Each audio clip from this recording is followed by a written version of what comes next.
बिस्मिल्लाहिर्रहमानिर्रहीम dear students अस्सलाम वालेकुम। Computer organization and assembly language के लेक्चर 18 में आपको वेलकम कहता हूँ। प्रीवियस लेक्चर्स में हम लूप और उनके इस्तेमाल सीख चुके हैं कि किस तरह से लूप्स को इस्तेमाल करते हैं, हम रनिंग सम कैलकुलेट करते हैं या रनिंग प्रोडक्ट मालूम करते हैं। और फिर उसके बाद हमने मेमोरी सेगमेंट मॉडल पढ़ा कि मेमोरी के कितने सेगमेंट्स हैं और किसको किस मकसद के लिए इस्तेमाल किया जाता है। इस लेक्चर में इंशाल्लाह हम मेमोरी सेल से मुतालिक पढ़ने जा रहे हैं कि विद इन डेटा सेक्शन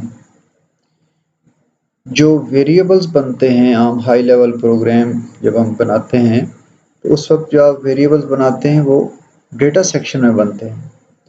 तो क्या वो वेरिएबल्स असेंबली लैंग्वेज में भी यूज़ होते हैं? श्योर यूज़ होते हैं, लेकिन एक डिफरेंट सिनेरियो के साथ। हाई लेवल लैंग्वेज में बहुत सारी एब्स्ट्रैक्शंस हमसे हाइड कर देती है, डिटेल्स का हमें पता नहीं होता, लेकिन असेंबली लैंग्वेज में हमें हर चीज़ को करीब से देखने का मौका मिलता है। लेट्स सी कि मेमोरी के अंदर ये वेरिएबल्स किस तरह से एग्जिस्ट करते हैं, लेकिन उसको स्टडी करने से पहले मैं आपको रेफरेंस दूंगा कि आप किसी भी हाई लेवल प्रोग्राम में लाइक सी प्लस प्लस का प्रोग्राम हो, उसमें जब मेन फंक्शन लिखते हैं तो उसके अंदर आप इंट ए कॉमा बी कॉमा हमने तीन वेरिएबल्स बनाए। ये दो वेरिएबल्स हैं ए और बी। सपोज ए में मैंने 5 पुट कर दिया, बी में 10 है। Ans is equal to A plus B और उसके बाद मैंने सी आउट करवा दिया इसको, सी आउट ए। अब ये प्रोग्राम क्या कर रहा है, तीन वेरिएबल्स के साथ काम कर रहा है। ए वो मेमोरी लोकेशन है जिसमें 5 स्टोर हो रहा है, बी में 10 स्टोर हो रहा है और आंस वो वेरिएबल है जो दोनों का सम जो है वो होल्ड कर रहा है। इससे पहले हमने जितने भी असेंबली प्रोग्राम्स बनाए उनमें डेटा को होल्ड करने के लिए हमने रजिस्टर्स का इस्तेमाल किया। ए एक्स किया, बी एक्स किया, सी एक्स किया, डी एक्स किया, डेटा रजिस्टर्स जो हैं। बट असेंबली लैंग्वेज है हमें एक और भी कॉन्सेप्ट देती है कि आप उस डेटा को डायरेक्ट किसी मेमोरी लोकेशन पे भी सेव कर सकते हैं। यानी सिंपली अगर हम अपनी कैलकुलेशन में ए एक्स कॉमा 5 करते हैं तो 5 जो है ए एक्स रजिस्टर में स्टोर हो रहा है या कॉपी हो रहा है। अब रजिस्टर्स चूंकि महदूद हैं, हमारा वास्ता समटाइम ऐसे हो सकता है कि 100 स्टूडेंट्स के मार्क्स को हमने मैनेज करना है। अब रजिस्टर्स तो हमारे पास बहुत महदूद से हैं, उस मकसद के लिए जनरल पर्पस रजिस्टर एक्यूमुलेटर है, बी एक्स सी एक्स डी एक्स 4-5 रजिस्टर बनेंगे। तो ये किस तरह पॉसिबल होगा कि हम 100 स्टूडेंट्स के जो मार्क्स हैं उनको मैनिपुलेट कर सकें, उनको प्रोसेस कर सकें? यकीनन उसके लिए फिर हमें मेमोरी लोकेशंस का सहारा लेना पड़ेगा, जैसे हम आम हाई लेवल प्रोग्राम में अरे ऑफ वेरिएबल्स बना लेते हैं। सेम उसी तरह की कंस्ट्रक्ट्स जो हैं वो असेंबली लैंग्वेज भी हमें देता है। वो ऑप्शन देता है कि आप इसमें भी मेमोरी वेरिएबल्स की तरह मेमोरी लोकेशन का इस्तेमाल कर सकते हैं। तो लेट्स सी कि असेंबली लैंग्वेज में इसको कैसे इस्तेमाल करना है। उसके लिए हमारा जो बेसिक प्रोग्राम है वो तो वैसे ही रहेगा। ये वाले हमारे दोनों पार्ट्स के हमारा प्रोग्राम स्टार्ट कहाँ से हो रहा है और टर्मिनेट कैसे होना है। इसके बाद हमने जो दो ये यूं समझ लें जिस तरह से हमने लिखा है कि इंट मेन और आगे करली ब्रैकेट्स लगाएं कि यहाँ से शुरू होकर यहाँ तक हमारा प्रोग्राम एंड हो रहा है। उसके बाद हमने जो वेरिएबल्स बनाने हैं उनको असेंबली लैंग्वेज में नॉर्मली बाद में लिखा जाता है ऐसे। अब ए हमने एक इंटीजर लिया, वहाँ पे इंटीजर जो है 2 और 4 बाइट्स होते हैं। मैंने जो फर्स्ट 2-3 लेक्चर थे उसमें ये डिटेल से समझाया था। तो यहाँ पे भी आप मेमोरी का साइज सिंगल बाइट भी ले सकते हैं और डबल बाइट भी ले सकते हैं, यानी वर्ड भी ले सकते हैं। जिस तरह से इंटीजर का साइज नॉर्मली 2 बाइट समझा जाता है। उसके लिए जो असेंबली लैंग्वेज हमें डायरेक्टिव प्रोवाइड करती है दो हैं, एक डिफाइन बाइट और बाइट मतलब कि 8 डिजिट 8 बिट्स। तो इससे क्या होगा कि मेमोरी का एक सेल रिजर्व होगा जो कि 1 बाइट उसका साइज होगा, डिफाइन बाइट, 1 बाइट उसके लिए रिजर्व हो जाएगी और उसको लेबल क्या दिया जाएगा, असेंबली प्रोग्राम उस लोकेशन को ए के नाम से पहचानेगा। बिल्कुल ऐसे ही जैसे आप इंटीजर ए लिखते हैं तो ए एक्चुअली एक लेबल है जो कि मेमोरी में 2 बाइट्स को रिजर्व करके उसका रखा गया। सो इस तरह से ये एक लाइन जो है सिंपल सी ए कॉलन डी बी स्पेस 5 ये एक वेरिएबल बनाएगी मेमोरी में ए नाम का और उसका साइज कितना होगा, 1 बाइट, यानी byte define byte 1 byte size होगा और उसमें 5 होगा। अब डिपेंड करता है कि हमारी वैल्यू जो हम स्टोर करना चाह रहे हैं वो कितनी बड़ी है। डिफाइन बाइट जब हम करेंगे 1 बाइट रिजर्व होगी और 1 बाइट में 8 बिट्स होते हैं जिसकी मैक्सिमम रेंज 0 से लेके 255 तक होगी। अब चूंकि इस बाइट का एक मखसूस साइज है, एक मखसूस रेंज है, उससे ऊपर वैल्यू स्टोर नहीं कर सकती, तो ये हमें फैसला करना पड़ेगा। अगर हमारी वैल्यू छोटी है देन हम डिफाइन बाइट यूज करेंगे और अगर वैल्यू हमारी बड़ी है तो फिर हमें डिफाइन वर्ड यानी DW यूज करने पड़ेगा। DW 2 बाइट्स रिजर्व करेगा और उसकी कैपेसिटी जो होगी वो 2⁻16 होगी और ये तकरीबन 65,000 एंड ऊपर तक वैल्यू चली जाती है।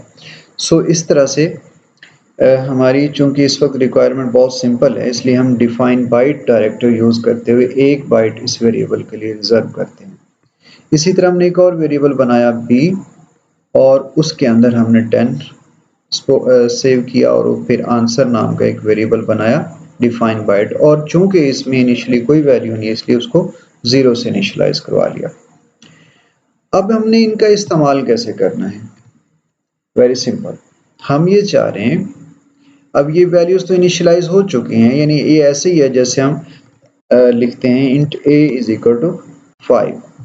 ये जो लाइन है ये बिल्कुल ऐसे ही काम कर रही है int a is equal to 5 की तरह का, यानी आप ये कह सकते हैं कि this is equivalent to int, actually character होगा ये, 1 बाइट वहां पे करेक्टर के लिए होती है, a इज इक्वल टू 5 और इसी तरह this is b is equal to 10, b is equal to 10 और चूंकि आंसर में इनिशियली कोई वैल्यू नहीं है सो इसलिए वो होगा आंस इज इक्वल टू 0। अब ड्यूरिंग एग्जीक्यूशन जो है हमने अपनी लॉजिक के मुताबिक इनको ऐड करना है और ऐड करने के बाद हमने आंसर का रिजल्ट जो है वो सेव करवाना है। अब ये याद रखें कि कैलकुलेशंस हमेशा सीपीयू के अंदर होती हैं और सीपीयू का जो ALU है अरिथमेटिक एंड लॉजिक यूनिट वो इनपुट्स उठाता है रजिस्टर से। सो हमें ये जो वैल्यूज हैं ये रजिस्टर्स में पहले पहुंचाना पड़ेंगे। अगर आपको ये मेरी बात समझ नहीं है, आप प्रीवियस लेक्चर्स गौर से सुने, उनमें मैंने ALU की वर्किंग को पूरी डिटेल से बताया, तो होपफुली आपने सुने होंगे और मेरी बात भी समझ आ रही होगी। सो अब आपने इस वैल्यू को 5 को किसी रजिस्टर में पहुंचाना है, बट ये 5 कहाँ पड़ा है, A के अंदर। अब अगर आप सिंपली A लिखेंगे तो A असेंबली जो असेंबलर है वो नहीं जानता, चूंकि ये एक मेमोरी लोकेशन है इसलिए मेमोरी लोकेशन को रिप्रेजेंट करने के लिए हमें स्क्वायर ब्रैकेट्स जो है इसके गिर्द यूज करनी पड़ेंगी। अब इससे मुराद क्या है कि A लोकेशन पे जो वैल्यू पड़ी है जो कि 5 है वो जाए AX में, सेकंड मूव BX और इसमें जो वैल्यू है वो B में जाए। अब दोनों रजिस्टर्स में ये वैल्यू आ चुकी हैं, सो अब आप इसको कर सकते हैं ऐड AX, BX। अच्छा, अब वैल्यू जो है वो AX में आ जाएगी, जो रिजल्ट निकलेगा 5 प्लस 10। अब AX से ये रिजल्ट हम मूव करवा देंगे इस लोकेशन पे जो आंस नाम की लोकेशन है AX। ओके, यहाँ पे हम कॉमा यूज करेंगे। सो इस तरह से अब ये जो एक तीन चार लाइनें बनी हैं, काम ये कर रही हैं कि AX के अंदर जो वैल्यू उसको एक्सेस करके AX में A के जो अंदर वैल्यू है उसको एक्सेस करके AX में कॉपी किया जा रहा है, फिर BX में B की वैल्यू कॉपी की जा रही है, फिर इन दोनों रजिस्टर्स को ऐड करके जो आउटपुट आई है उस आउटपुट को आंसर लोकेशन पे जाके सेव किया जा रहा है। तो इस चीज को हम जरा अपने डिबगर में झांक के देखते हैं कि ये काम कैसे हो रहा है। इसको सेव करके हम जरा इसको असेंबल करते हैं। जी, तो हमने प्रोग्राम असेंबल करके उसको डिबगर में लोड किया और अब हम जो है इसको